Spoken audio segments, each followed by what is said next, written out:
prinsip-prinsip selama proses PDPP ini. PDPP ini penting karena pertama, ketika kita memasuki masa tahapan, kita perlu terus tahu dulu data dalam setiap pesta demokrasi itu tentunya setiap menit, setiap jam, setiap hari akan ada masyarakat yang akan merubah identitas kependudukannya. Mengenai bagaimana strategi KPU Kota Probolinggo dalam mencegah, mendeteksi, dan menangani potensi gratifikasi di setiap tahapan layanan pemilu, Pak.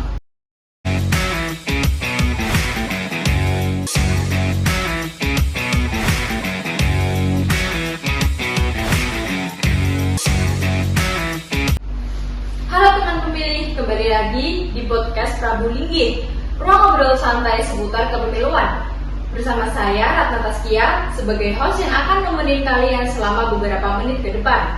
Hari ini kita akan sharing knowledge tentang pemutakhiran data pemilih berkelanjutan. Dan untuk membahas ini lebih lanjut, kita kedatangan narasumber yaitu Pak Vicky Hamzah, selaku anggota KPU Kota Probolinggo, Divisi Perencanaan Data dan Informasi. Halo Pak, bagaimana kabarnya? Alhamdulillah baik, Ratna. Selamat datang di podcast Prabu Linggih ya Pak. Siap. Baik Pak, langsung kita mulai saja ya. Boleh. Kita mulai dari pertanyaan yang mendasar. Teman-teman pemilih itu pada kepo Pak tentang PDPB. Nah sebenarnya PDPB itu apa dan kenapa PDPB itu penting gitu Pak? Ya, terima kasih Mbak Ratna. Karena memang hari ini kita membahas masalah PDPP. PDPP ini penting karena pertama, ketika kita memasuki masa tahapan, kita perlu terus tahu dulu data dalam setiap pesta demokrasi itu sangat penting keberadaannya, terutama adalah daftar pemilih. Nah, ibarat dalam sebuah demokrasi, daftar pemilih itu adalah darah. Nah, dalam tubuh kita, apabila darah itu berjalan tidak lancar atau tersumbat, maka itu akan mengganggu organ-organ yang lain. Sama halnya ketika dalam sebuah demokrasi, apabila daftar pemilih itu tidak akurat, itu yang jelas akan mengurangi legitimasi dari demokrasi itu sendiri. Sehingga itu penting. Nah, ketika kita sudah memasuki masa tahapan, bukan berarti KPU tidak ada pekerjaan dalam konteks ini. Nah, KPU tetap akan melaksanakan pemutakhiran daftar pemilih secara berkesinambungan, secara berkelanjutan. Sehingga setiap 3 bulan kita akan memelihara dan memperbarui daftar-daftar pemilih.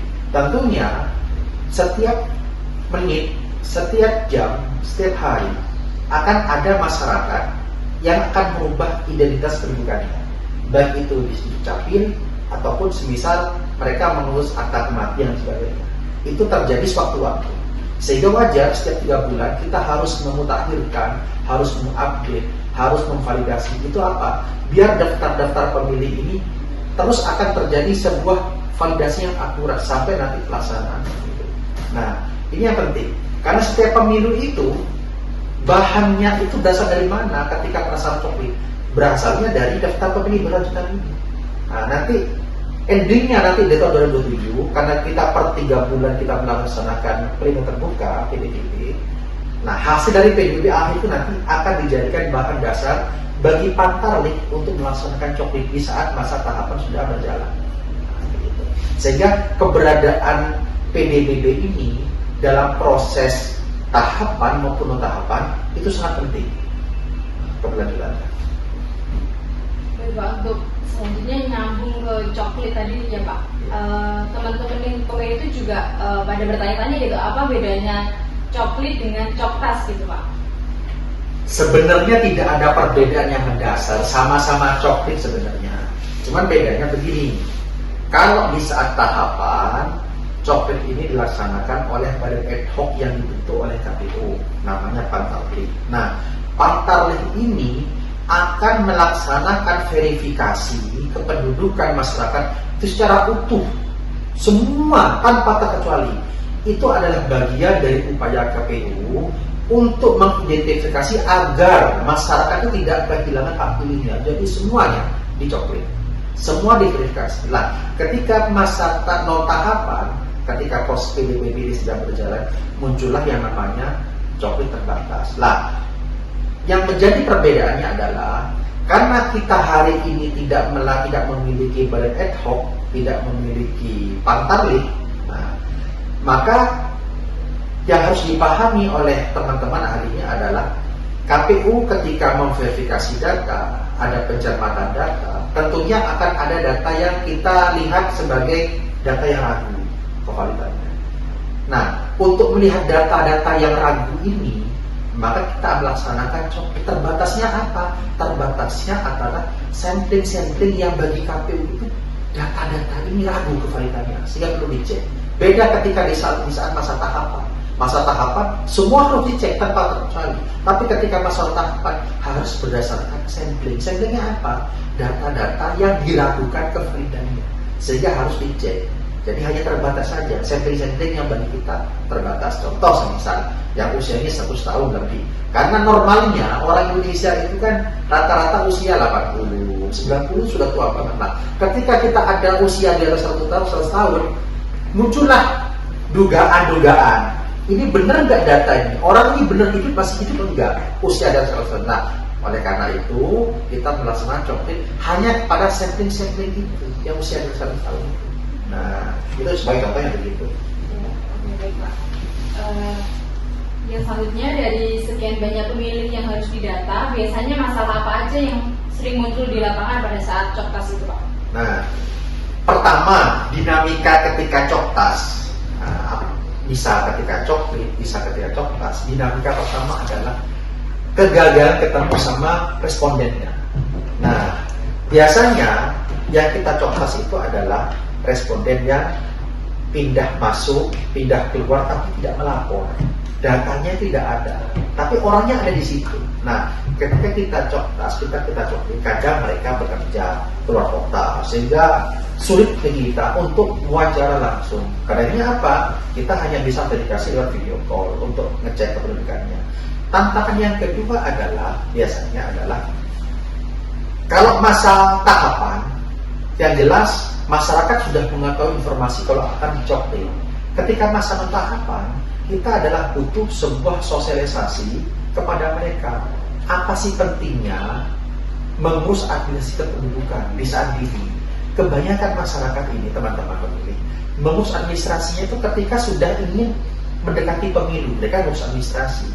Nah, seharusnya mereka ngurus administrasi itu ketika ada perubahan datanya mereka pindah keluar kota, langsung diurus, langsung lapor dan sebagainya. Tidak perlu menunggu mendekati pemilu. Sama halnya orang meninggal, misal. Orang meninggal, langsung diurus akte kematiannya. Jangan sampai dia baru didatangi oleh kelurahan, baru didatangi oleh petugas KPU, baru mereka melakukan pengurusan administrasi. Sama tidak begitu. Maka jauh-jauh dari sejak dini, hal-hal yang begitu-begitu kan harus diurus. Nah, dinamika itulah yang biasanya menjadi tantangan ketika teman-teman itu melaksanakan coklit, menemui orang yang sudah meninggal tapi tidak ada akte kematiannya. Ada data kematian tapi mereka kadang masih hidup. Nah, ada juga yang ketiga, mereka pindah domisili, tidak lapor ke RT RW, tidak lapor ke ujung-ujung, asal pindah saja. Karena sekarang Mbak Ratna, ngurus pindah KTP itu mudah, tidak harus lapor RT, tidak harus lapor kelurahan. Mereka hanya ke Disucapil, antar capil, antar kabupaten, clear. Nah, sehingga pada akhirnya apa? RT ini nggak tahu kalau misal dia sudah pindah atau di tempat yang baru, misal RT RW-nya kalau ada orang yang bukti baru, karena dia nggak tahu. Nah, itulah pada akhirnya menjadi tantangan. Bisa teman-teman coktas, kalau nuwun ke RT, tanya, Pak, apakah ini warganya Bapak? Saya tidak pernah punya warga ini, Mas, tapi alamatnya di alamatnya Bapak. Nah, ini tantangannya. Nah, itu biasanya. Baik Pak, lalu bagaimana yang dilakukan KPU Kota Probolinggo agar masyarakat itu tahu bahwa petugas itu sedang melaksanakan coktas di lapangan gitu Pak? Ya, pertama kita harus memahami terlebih dahulu terkait dengan prinsip-prinsip selama proses PDPB ini. Nah, kita memiliki dua prinsip. Yang pertama adalah stelsel aktif. Stelsel aktif itu adalah kegiatan-kegiatan atau upaya hukum yang dilakukan oleh masyarakat agar identitas mereka terdaftar sebagai daftar pemilih. Artinya apa? masyarakat harus aktif mencari tahu agar apa namanya dia benar-benar masuk ke daftar pemilih yang ada di KPU. Prinsip yang kedua adalah stelsel pasif. Stelsel pasif ini adalah masyarakat itu tidak melaksanakan upaya hukum sama sekali, sehingga yang melaksanakan upaya hukum adalah KPU sebagai penyelenggara melalui apa? Melalui pamparleh. Sehingga ketika proses PDBB ini, prinsip yang kita gunakan adalah prinsip stelsel aktif. Masyarakat harus aktif mencari tahu. Kalau seumpama nama mereka tidak ada dalam daftar pemilih melalui cek DPT online tersebut, maka mereka harus melapor kepada KPU. Nah, kalau bisa masa tahapan pemilu pilkada, prinsip yang digunakan adalah stelsel pasif. Kenapa? Karena pamparleh yang dibentuk oleh KPU yang akan mendatangi ke mereka, yang akan mendatangi rumah-rumah mereka. Masyarakat tinggal menunggu dalam rumahnya saja, tidak perlu mencari tahu. Nah, itu yang perlu dipahami. Karena kita menggunakan stelsel aktif, masyarakat harus aktif mencari tahu. Itu yang pertama. Yang kedua adalah coktas yang kita laksanakan berdasarkan sampling-sampling yang sudah kita lakukan. Tentunya pertama, sebelum melaksanakan coktas, kita sudah melaksanakan moro-moro sosialisasi PDBB ini selama per triwulan, bisa melalui Diskominfo, melalui laman-laman dan sebagainya. Yang kedua adalah melalui media sosial KPU, bisa itu melalui Facebook KPU, Instagram KPU, Twitter KPU, maupun melalui website KPU. Nah, kita sudah melaksanakan solusi itu. Nah, kedua, itu tidak cukup, Mbak. Karena apa? Karena yang bisa mengakses informasi itu adalah masyarakat yang terbatas. Masyarakat antusias mengakses di saat tahapan pemilu. Kalau tidak tahapan pemilu, kadang masyarakat itu kadang buka, kadang tidak, kadang buka, kadang tidak. Sehingga apa? Tidak cukup melalui Diskominfo, melalui laman KPU, kita melaksanakan komunikasi. Maka kita melaksanakan koordinasi dengan lurah dan camat untuk membantu sosialisasi sampai ke tingkat RT RW. Sehingga Pak RT Pak RW itu memberikan informasi kepada masyarakatnya. Kalau saat ini lagi masa tahapan PDBB, bagi masyarakat silakan cek ke DPT online NIK-nya. Kalau tidak ada namanya teman-teman masyarakat, silakan daftar di KPU. Nah, itu ketika proses PDBB-nya. Nah, ketika coktasnya bagaimana Bapak Ibu semua? Nah, coktas sekarang kan lagi rawan ya. Di daerah-daerah rumahan, di daerah-daerah perkampungan kadang ada bank titil masuk ya. Nah, untuk meminimalisir kesalahpahaman masyarakat, maka kita perlu melapor kepada pemerintahan terkait. Kita tembusi surat kepada wali kota, kita tembusi kepada Pak Camat, kepada Pak Lurah. Kita bersurat. Yang kedua juga proses coktas juga kita harus penuhi dulu kelurahan. Kita sampaikan maksudnya, sampling mana yang akan kita verifikasi, RT mana, RW berapa, namanya siapa. Nah, itu cukup bagi kita untuk melaksanakan proses coktas. Di samping itu, baik Pak Lurah dan jajarannya, RT RW itu membantu, mendampingi kita menjelaskan kepada masyarakat. Inilah pentingnya sebuah verifikasi, pentingnya sebuah coktas, sehingga masyarakat tidak ragu, tidak takut ketika ada petugas dari KPU datang ke mereka.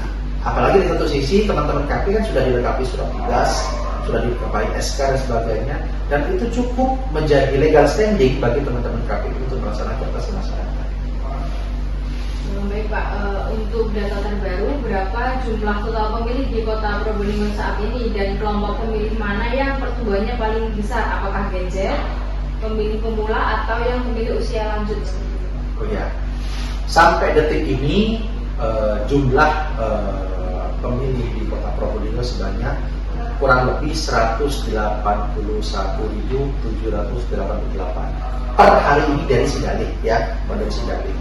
Nah, karena kita harus mengupdate setiap hari di Sidaling ini karena memang perubahan identitas kependudukan yang harus kita eksekusikan sewaktu-waktu. Yang pertama. Yang kedua, dari angka 181.788 itu dibandingkan DPT Pilkada kemarin ada kenaikan signifikan kurang lebih 2.000. Yang kemarin 179.000 sekarang jadi 150.000 sekian. Kenaikan 2.000 yang signifikan ini berasal dari mana lonjakannya? lonjakan pertama berasal dari pemilih pemula Gen Z tadi. Nah, Gen Z tadi dari 181.000 ini kurang lebih 42.000 sekian. Saya angka pastinya lupa, kurang lebih 42.000 sekian. Itu didominasi oleh Gen Z yang rata-rata mereka kelahiran 1997 sampai sekarang. Nah, itu yang pertama. Yang kedua adalah generasi milenial. Milenial ini yang kelahirannya itu kurang lebih dari 1981 sampai 1996. Itu kurang lebih 28.000 sekian. Urutan nomor 2 lah dibandingkan dengan Gen Z tadi. Nah, baru diikuti oleh Gen X sampai yang usia yang lebih tua dan sebagainya. Jadi yang mengalami lonjakan itu ya terutama dari pemilih pemula dari Gen Z tadi. Itu pertama. Yang kedua, kenapa kok mengalami lonjakan yang begitu dramatis dan sebagainya? Karena memang usia 17 tahun ya teman-teman generasi yang ada di sekolah ini terus berlanjut dan itu terus tidak bisa terhadang. Jadi bonus demografi ini tidak bisa dihadang keberlanjutannya. Nah, itu pasti akan terus. Yang kedua adalah pindah masuk ini kurang lebih sekitar 10% volumenya masuk ke Kota Probolinggo, sehingga itu menambah volume sebagai pemilih yang ada di Kota Probolinggo. Yang ketiga terkait dengan pemilih yang baru pensiun, baik itu dari TNI, Polri dan sebagainya, itu tidak begitu seberapa, mungkin kecil lah 0,02 sekian, jadi tidak begitu mempengaruhi. Jadi lebih banyak dari usia 17 tahun ke atas ini yang mendominasi proses lonjakan yang begitu tajam ya, terutamanya dari semua. Yang ketiga juga yang perlu kita ketahui, ternyata dari sekian banyaknya pemilih Gen Z itu, tingkat partisipasi pemilih untuk mendatangi TPS itu juga berasal dari Gen Y, juga berasal dari Gen Y sama Gen milenial. Jadi dua generasi ini berkolaborasi itu membentuk sebuah tingkat partisipasi pemilih yang sangat aktif ketika proses kehadiran di TPS. Nah, apakah sama ketika proses kampanye politik? Berbeda.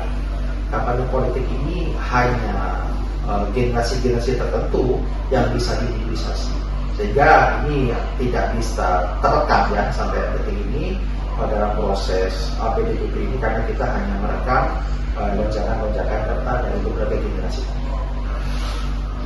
Baik Pak, misalkan ada masyarakat yang ternyata belum terdata, nah bagaimana proses atau langkah yang dilakukan oleh KPU Kota Probolinggo itu sendiri Pak? Ya, pertama begini, kita sudah membuka posko layanan ya yang ada di KPU Kota Probolinggo. Jadi posko layanan ini bagi masyarakat yang ingin melaporkan kalau identitas mereka tidak terdaftar di daftar pemilih KPU Kota Probolinggo. Tentunya kita sudah menyiapkan form-formnya, apa yang harus disertakan, dokumen-dokumennya juga kita persiapkan di situ. Itu yang pertama. Yang kedua, selain di KPU, di Bawaslu juga membuka posko pelayanan. Bawaslu juga sama posisinya dengan KPU, mereka juga akan menerima masukan-masukan dari masyarakat apabila nama-nama mereka tidak ada daftar pemilih dari KPU, sehingga nama-nama yang ada di Kabupaten Bawaslu nanti diakomodir jadi satu, baru nanti dilaporkan ke KPU. Yang ketiga juga kita juga koordinasi dengan Pak Lurah ya, terutama karena kita rutin setiap 3 bulan sekali kita koordinasi dengan Pak dan Pak Camat. Masyarakat yang masih belum paham tata cara pelaporan kepada KPU itu nanti juga akan koordinasi dengan pihak kelurahan. Nah, kelurahan nanti akan membantu mengkomunikasikan. Kita juga memiliki grup WhatsApp dengan kelurahan-kelurahan yang disebut ada Pak Lurah dan sebagainya, sehingga Pak Lurah, masing-masing Pak Lurah ini memberikan informasi terupdate di masing-masing kelurahannya apabila ada laporan-laporan terkait dengan daftar pemilih yang masih belum masuk di data kami. Baik, untuk pertanyaan selanjutnya Pak, mengenai bagaimana strategi KPU Kota Probolinggo dalam mencegah, mendeteksi dan menangani potensi gratifikasi di setiap tahapan layanan pemilu Pak? Ya, pertama begini, kita ini kan sebagai penyelenggara pemilu pilkada, kita ini patuh terhadap peraturan. Pimpinan KPU di saat dilantik sudah melalui proses tahapan disumpah dan sebagainya. Sama halnya teman-teman staf, mereka juga menjunjung integritas tinggi dan sebagainya. Nah, itu setidaknya menjadi modal bagi kita untuk menegakkan kedisiplinan dan integritas pribadi kita. Yang pertama. Yang kedua adalah sosialisasi secara preventif, terutama kepada internal dan eksternal. Nah, kepada internal, sosialisasi dalam bentuk apa? Kita harus membangun budaya kerja yang bebas korupsi. Nah, jadi tema-tema anti korupsi dalam setiap layanan proses pemilu pilkada itu harus tertanam di benak sekretariat, baik itu sekretariat staf maupun pimpinan. Sehingga apa?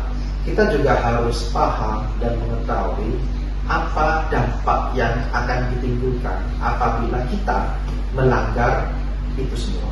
Nah, yang kedua. Terus bagaimana sosialisasi kepada masyarakat, Mas? Masyarakat juga perlu tahu apabila menemukan dalam proses perjalanannya selama di luar ada penyelenggara pemilu, semisal menerima hadiah, semisal ajakan ngopi dari salah satu peserta pemilu dan pilkada, sepanjang penyelenggara pemilu tidak melaporkan secara pribadi kepada tim autentik, semisal masyarakat berhak melaporkan. Nah, kalau ada penyelenggara pemilu yang sudah melanggar kode etik sebagai penyelenggara pemilu, karena itu etik. Dan ketiga adalah harus memiliki aturan etik secara ketat dari kita. Contoh semisal, ketika kita ingin melaksanakan sosialisasi semisal kepada peserta pemilu, ada peserta pemilu yang mengajak ketemu Pak Nata semisal, dan itu di luar normal ketika proses tahapan sedang berjalan, maka penyelenggara pemilu baik itu staf maupun pimpinan harus menjaga kode etik itu dengan ketat, harus paham dari mana batasannya. Kalaupun ketemu harus secara kelembagaan, bukan persen to persen. Sehingga apa? Sehingga kecurigaan dari masyarakat dan kepercayaan masyarakat kepada penyelenggara pemilu ini itu terjaga. Jadi sosialisasi itu harus preventif, itu harus dijalankan dari sekarang, baik ke internal maupun eksternal. Masyarakat bisa melaporkan itu apabila menemui itu di pendataan di luar sekolah. Nah, kalau di luar tahapan pemilu bagaimana Mas? Sebagainya itu tidak menjadi persoalan. Karena apa? Karena baik pimpinan KPU maupun staf ini kan memiliki dinamika sosial. Ya, kita komunikasi dengan semua orang, kita kolaborasi dengan semua orang. Tapi ketika di saat proses tahapan pemilu, kita juga harus membatasi dengan siapa kita boleh berkomunikasi, dengan siapa yang kita membatasi untuk komunikasi, itu harus jelas. Sehingga sosialisasi yang preventif dan menegakkan etik yang ketat itu saya rasa sudah cukup untuk mencegah dan mendeteksi gratifikasi yang ada di lingkungan pilkada. Lalu bagaimana untuk mekanisme pelaporannya, Pak? Dan pelaporannya itu bisa dipastikan secara transparan dan bisa diakses publik. Jadi begini, pertama begini, pelaporan ini kan ada dua, ya, pelaporan dalam bentuk pembinaan dan pelaporan dalam bentuk pidana. Kalau masyarakat menemukan penyelenggara pemilu menerima suap, ya kan, menerima suap pemberian uang atau pemberian hadiah mobil dan peserta dan sebagainya, silakan laporkan kepada pihak yang berwajib, dan bisa itu kejaksaan, bisa itu kepolisian. Karena apa? Karena ini sifatnya sudah pidana. Nah, tapi di satu sisi apabila ada pimpinan KPU atau staf KPU sebatas ngopi nih ya, ngopi di saat tahapan sedang berjalan, ngopinya dengan peserta pemilu Pak, dengan calon, dan itu tidak ada orang lain dan sebagainya. Kita memang tidak bisa melihat dia mendapatkan hadiah apa tidak, tapi setidaknya kita bisa melihat terjadi komunikasi antara penyelenggara pemilu dan peserta pemilu, maka mereka juga melaporkan itu ke kode etik kepada pimpinan di sini. Apa yang disaksikan nanti adalah pembinaan, teguran dan sebagainya. Nah, jadi pelaporan itu ada dua, ada pelaporan dalam bentuk pembinaan terhadap staf, ada juga pelaporan dalam bentuk pidana tadi apabila dia ketahuan menerima hadiah dari peserta pemilu. Baik, Pak. Kemudian untuk yang terakhir, apa kesimpulan dan harapan Bapak untuk pelaksanaan pemilu dan pemilihan di Kota Probolinggo di masa yang akan datang, Pak? Saya memiliki harapan ke depan pemilu maupun pilkada di Kota Probolinggo itu berjalan secara demokrasi yang sangat berkualitas. Artinya apa? Artinya masyarakat Kota Probolinggo itu harus sadar hukum pertama. Yang kedua, mereka adalah pemilih cerdas, yang mana kalau pemilih cerdas ini setidaknya menempatkan rasionalisasi dalam memilih sebuah pemimpinnya. Tidak lagi berdasarkan sebuah ajakan yang itu mobilisasi dari masa yang tidak bertanggung jawab, terutama yang kedua dari politik uang yang juga itu justru menjerumuskan masa kepemimpinan akan datang. Saya berharap dari sisi penyelenggara menginginkan sebuah pemilihan yang berkualitas, baik itu dari sisi penegakan demokrasi dari kami maupun itu data-data pemilih, karena Mbak Ratna perlu kita ketahui bersama, setiap kali ada aduan ke Mahkamah Konstitusi baik itu pilkada maupun pemilu, mayoritas yang dipersoalkan itu tidak jauh dari daftar pemilih. Baru sisanya adalah teknis ketika di TPS. Nah, sebegitu urgennya pada akhirnya daftar pemilih ini menjadi pintu masuk sebuah kasus di MK.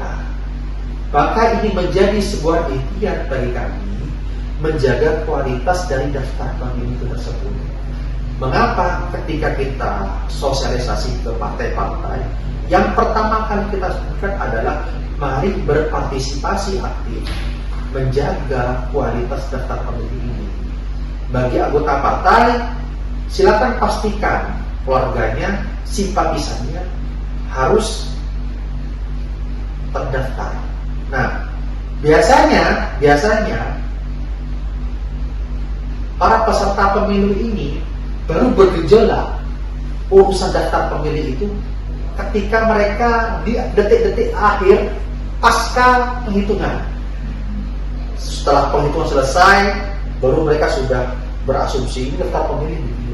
Nah, seharusnya dari sekarang kita harus preventif dari awal.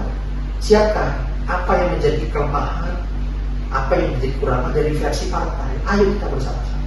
Nah, sehingga apa? Ketika pesertanya sudah ketahuan siapa yang menang, ya semua legowo.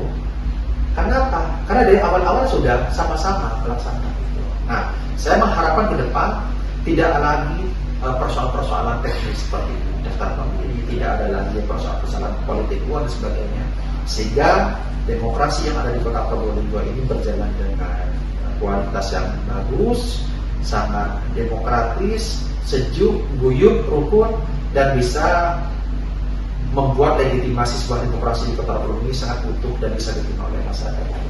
Jadi, terima kasih banyak Pak Vicky atas segala insight dan informasi yang penting untuk teman pemilih. Semoga dengan obrolan ini teman pemilih juga jadi lebih paham pentingnya PDPP gitu ya Pak. Terima kasih untuk teman pemilih sudah mendengarkan podcast Prabulinggi. Jangan lupa untuk follow akun media sosial KPU Kota Probolinggo biar gak ketinggalan informasi-informasi yang terbaru. Sampai jumpa di episode berikutnya.